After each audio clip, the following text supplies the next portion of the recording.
Bună seara, dragi prieteni, bine v-am regăsit la un nou video pe ferma lui Andrei. Astăzi am zis să fac și eu un video, știu că n-am postat de vreo 2 zile, vă mulțumesc pentru suma de 440 de abonați, hai cu 450.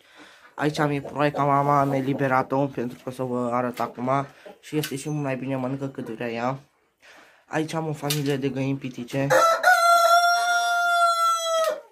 normale, găini pitice normale, numai aceasta este corcită cu cochinchina, cocoșul este cam bătrânor, dar trebuie să aduc altul.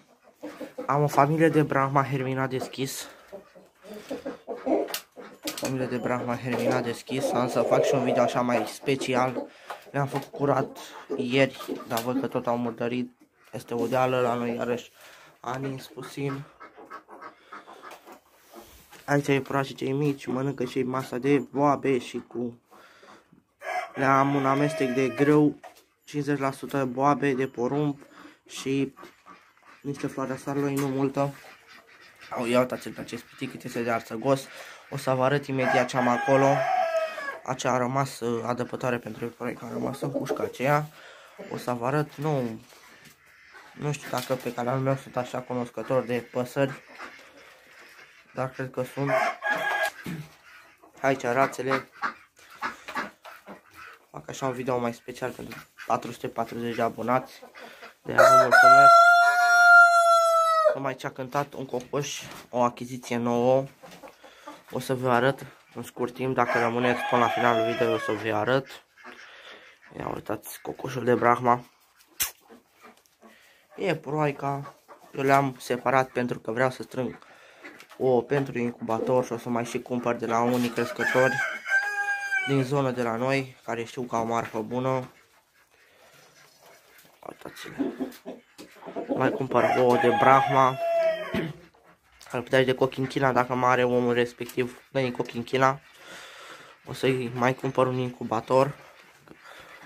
Uitați-le, să vi le filmez așa de sus, nu doar de la mărimea lor. E purele acolo care își mănâncă și el boabele, bineînțeles. Trebuie să le aduc și apă. Apă au cu vitamine. Uitați-le, proaica vine, mănâncă când vrea ea. Găinușa asta care este un fel de potărnichiu. Iar la fel o găina care este corcită cu cochinchina și cocoșul. Și o să vă arăt acum imediat ce se află în box aceea. Nu ți se para din cauza că să nu se bată cu Tarzan. Așa îl cheamă pe acest cocoș, Tarzan. Vreau ouă de la ei și mai ales și din compartimentul de acolo. O să vă arăt imediat. Vă mai țin așa puțin în suspans. Sper că vă plac videourile, de aia vă rog să lăsați și un like. Am pus. Cel mai bine trebuie să mănânce boabe. Tot așa un amestec, cum ne-am dat și la iepuraș, așa ne-am dat și lor, bineînțeles. O să mai aduc, cred că un cocoș de pitic și o găină. Asta am așa o familie 4 plus 2, 4 găini plus 2 cocoși. O să văd dacă o să se înțeleagă, bineînțeles, dacă nu o să-i separ. Fiecare cu câte 2 găini.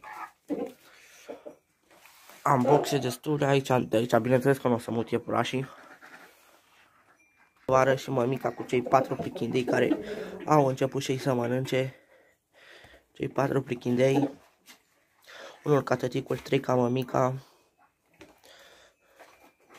Au ieșit din cuib. Cred că nu este de vreme să iese din cuib, haide să vă arăt și surpriză. Ieri mi-am achiziționat. Deci vedeți, nu este timid deloc, mi-am achiziționat ieri un cocoș de Faveroles pe negru, varietatea neagră, mai este și pe albastru. De la un crescător, caracteristica lor au 5 gheare. Ia uitați-l. Nu se spiește de mine deloc. Și l-am băgat, omul acela a avut decât 4 găini și a avut un cocoș în plus sau 2 de dat. Și găina n-a avut să-mi dea și l-am combinat cu 2 găini de ale mele, scot și eu ceva metișuri. Sper că o să este ceva marfă frumoasă, dacă este și el și găinile, ele sunt mărișoare găinile. O să mai crească, este puiandru din primăvară. Da, ia uitați-l. Ia uitați-l așa. Este un puiandru. Hai. Nu vrea să cânte acum, ba da. Haideți că l-am prins și pe filmare când cânta, mă bucur. Sper că v-a plăcut, sper că vă place cocoșul, care au și barbă ei. Rasa aceasta, barbă.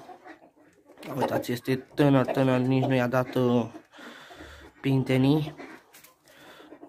Bun, și cam acesta a fost. Dacă v-a plăcut, vă rog să dați un like, să vă abonați cu voi. A fost Andrei, v-am pupat.